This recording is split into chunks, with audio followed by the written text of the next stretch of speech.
Hi, it's the Lunch Hour podcast. Thanks so much for joining us. My name's Leigh Wood. I'm KUAF's General Manager, and we're here having a discussion this morning with Cerinthia McLennan. This is Mia Gjeldum, our artist this month, and we have Leigh Helm and Chrissy of Mockingbird Kitchen.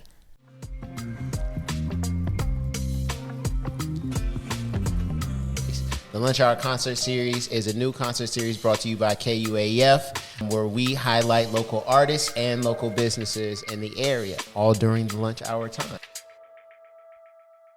Thanks for joining us. So we've been having a conversation already about what the last 2 years have been like as business owners and as artists. Mia, what have the last 2 years been like for you? Like, I know you talked about moving here and getting to know people. Yeah, the last 2 years have been nothing short of adventure, for sure. So nothing what I would have imagined or expected, but I think that's like one of life's values for me is just like take life as it comes and make the best of the situation. So, as I was telling you guys before, Arkansas was never on the map for me or, on my radar, but it's been so exciting to be here. I moved here for a creative arts job for a little baby church plant that was just starting out in the middle of a pandemic. So everything sounded crazy. So I was like, sure, why not? It sounds right up my alley. And then, I think Northwest Arkansas has just been such a amazing, what is the word I'm trying to use? Unexpected gift, I guess, to my life. Yeah, so I just have gotten to know so many different creatives, and you walk into a coffee shop and you meet a new friend every day. And I also work for a coffee shop down in Bentonville, so it's just been a really, really unexpected, awesome season. That's great. Despite all the stuff that's happening. Yeah. So, yeah. Good. I'm glad to hear about some bright spots. Yes, for sure. There's definitely silver linings that have happened the past 2 years. Yeah. So tell me about trying to navigate a restaurant and a business, and talking about sort of what Mia was saying about thinking of it as an adventure or maybe rolling with the punches. I think about you a lot when she's saying that. But pivoting, I think that's the term. Yeah. I don't know if I like that term, but yeah, it's a term. For me, it's we've definitely the financial side of it. That's been crazy because we were closed, we're open, all those things.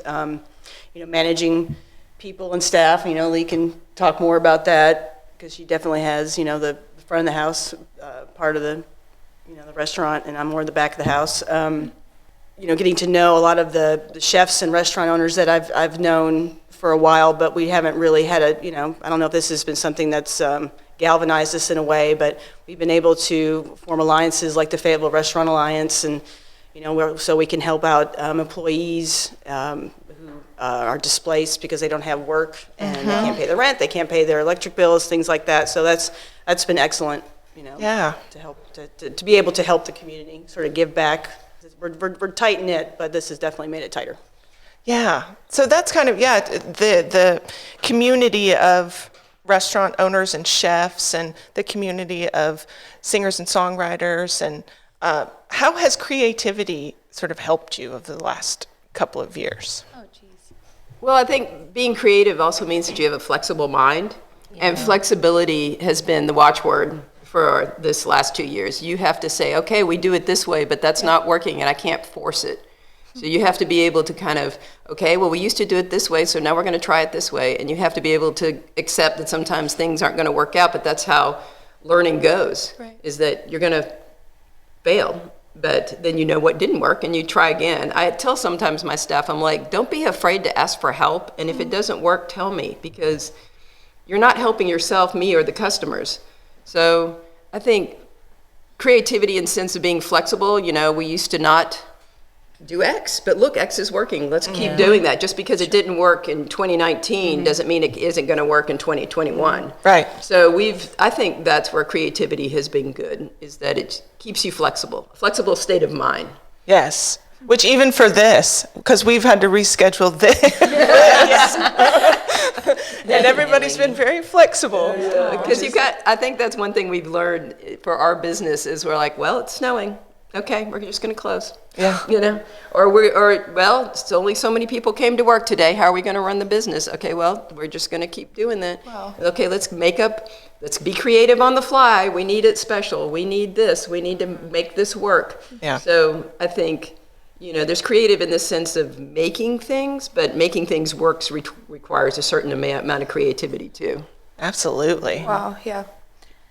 Yeah, I would say in this past 2 years, like creativity has been the only option. Like you have to get creative or else, you know. And so that's something I think to the benefit of my personality, I've always been a little like of the wind, like, you know, just whatever happens, happens. And so I think just, it's also been a lot of grieving as well. And for me, you know, 25, growing up in the digital age, you know, everyone has their music out online, and even during the pandemic, I mean, granted, me and my fiance wrote an EP in the middle of the pandemic, which was kind of fun because, like, what else are you supposed to do, I guess, other than sit there with your thoughts? So I was like, you know, we'll put this to music, I guess. But yeah, I think that's been a grieving part for me. Is live music is 100% where I thrive and where I feel like I've, you know, flourished the most as an artist. And so not being able to do that these past couple of years, so it has pushed me in ways that I wouldn't have pushed myself before, which has been awesome. But also I'm tired. Yeah, just the hustle's tired. I mean, it's already a hustle, you know, without, you know, throw a pandemic in there, I guess. But so you add that as well, and it is confusing. And I think it grows you in empathy and compassion for other people that are, you know, trying their best as well. And so I think it's made it sweeter that like live music has slowly but surely started to come back into I've listened to your music, and I've You eaten. did? I did. That's so nice. I'm not gonna come here and not listen to your music. That is so nice. It's very outdated. That is so kind, you guys. And I've eaten at your restaurant, but I would love to hear you all describe your place. I want to hear how you describe your music and how you would describe your restaurant for those that have not got to experience it. Yeah. You guys first. We're a locally owned restaurant that we make all our food from scratch. It's kind of comfort food with a twist, or Ozark modern cuisine. We haven't really tagged it very well. We make everything from the ketchup up.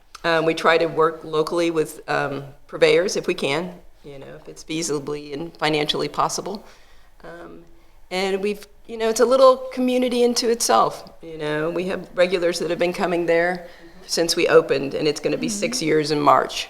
Nice. So, Wow. people, like you were talking about kids. I mean, we've had people who started out with 2 kids and now they have 3 kids, and you know, and Yeah, well, definitely, we have a lot of good friends that come and see us, and we've made good friends, you know, the past 6 years. You know, for me, I just wanted a place where we could, you know, open up a restaurant. Leigh and I can run it together.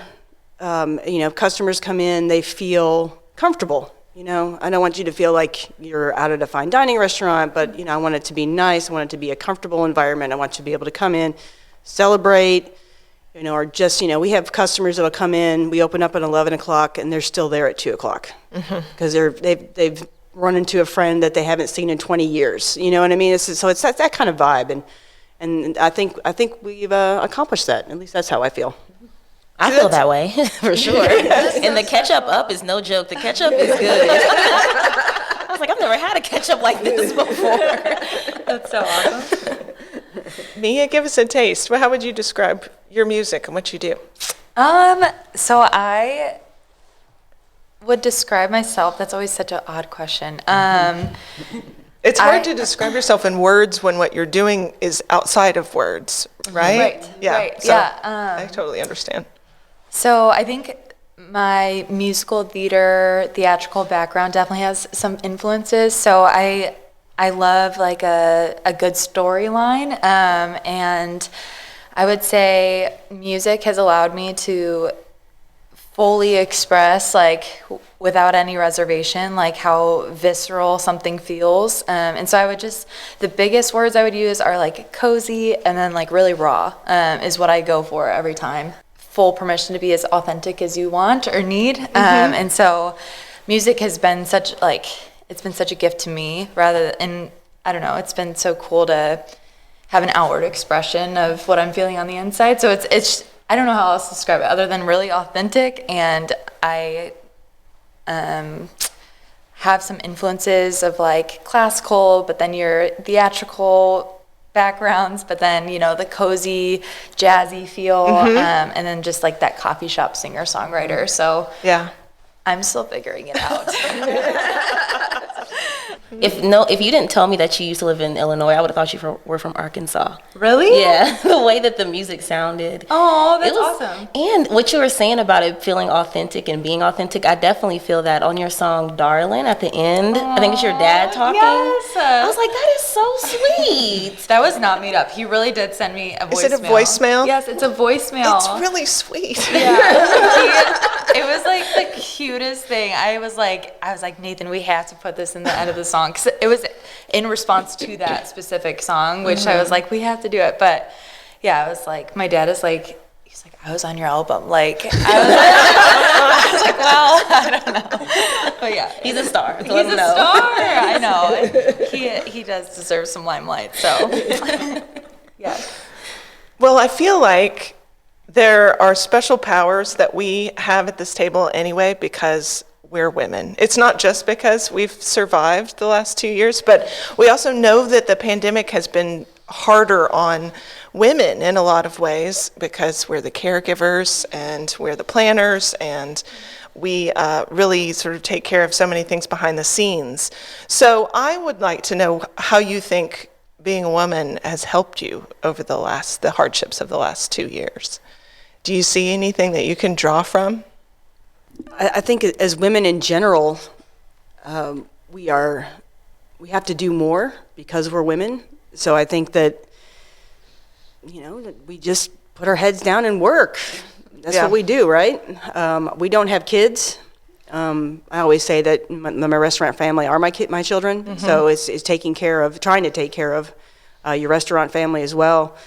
But Which is a big family. It's a huge family. Larger than most people's and families. a lot of them are adults and they have kids, you know what I mean? So, I just think that I feel that as women we're equipped to handle. I agree. Going to ruffle some feathers there, but I think we're equipped for this. I mean, it is a struggle, and it's been hard. I'm not going to sugarcoat it or anything like that, but I think I feel that as a woman, we've been able to ask our community to help us as well. Yeah. And we've all kind of helped lift each other up out of this, as we are still in it. But Right. We can lift each other up out of it. Yeah.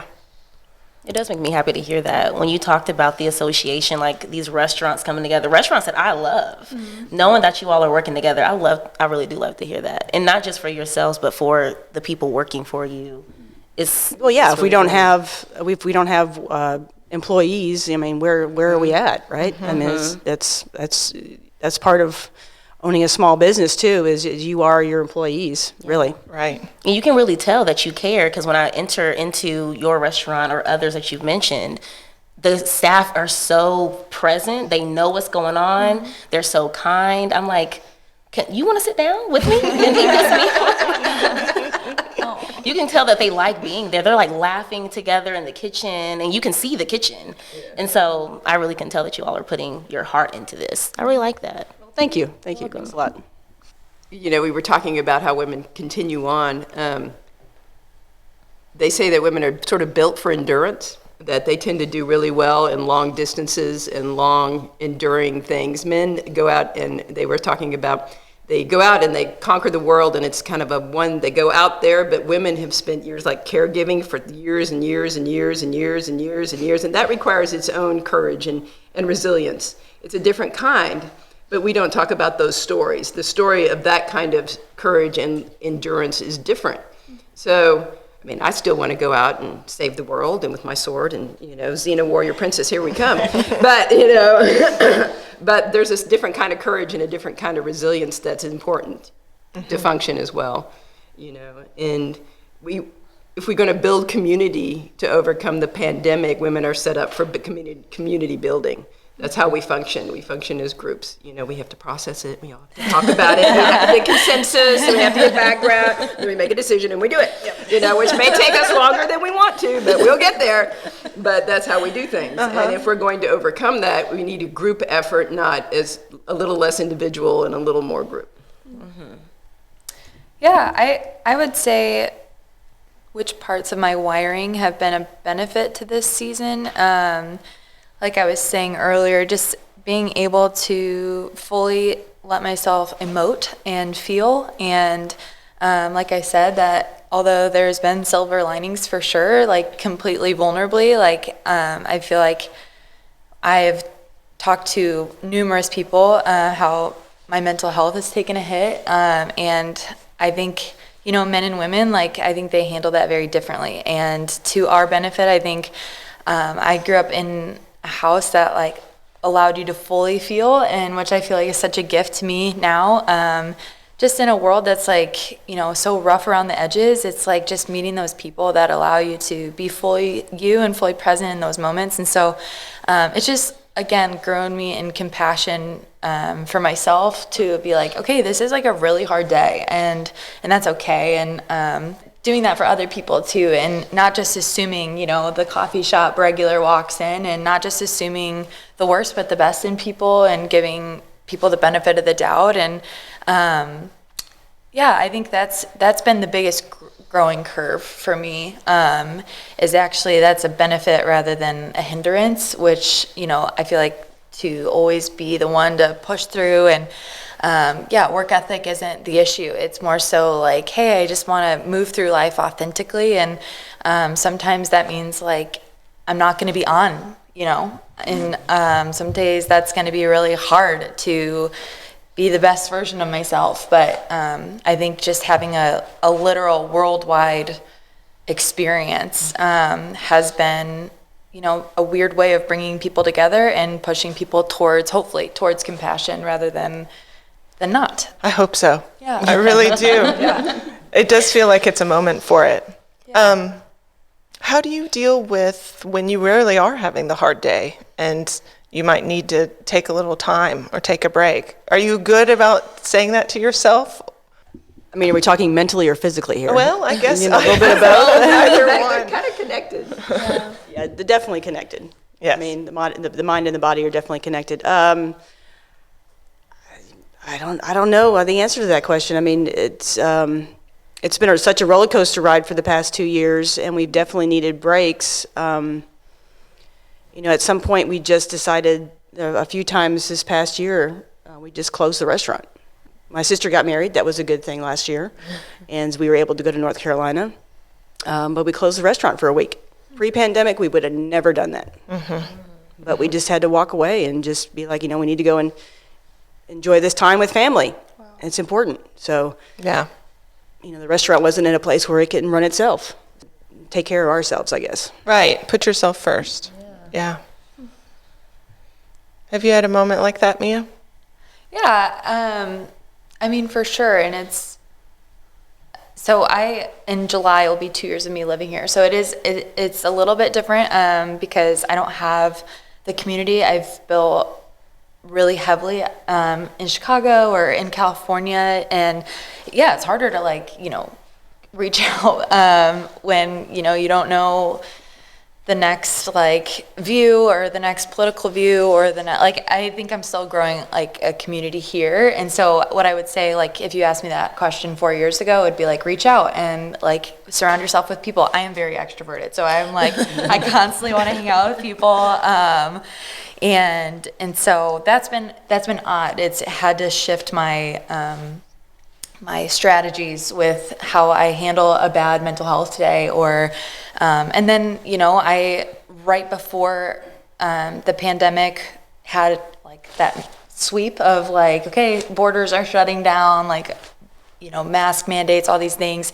Me and my fiance were just about to release our very first EP, and it was over 100 hours in the studio, and like all this momentum built up, and then it like just dropped. And so I think I'm still recovering from that, like even 2 years later of like, holy cow, I just went so hard at this one project, and now I don't know how to pick it up again because that was so extreme and crazy. And so, I guess the best way of, describing those days, it's just very disorienting because, it's like I don't know who you can talk to, and relationships take time, and then it's hard to do that when you don't know where everybody else is at and stuff like that. So now it's just I love walks. I have a dog. I got a dog. I love my dog. Yes. And after 2 years, I am starting to meet people, and like it's been a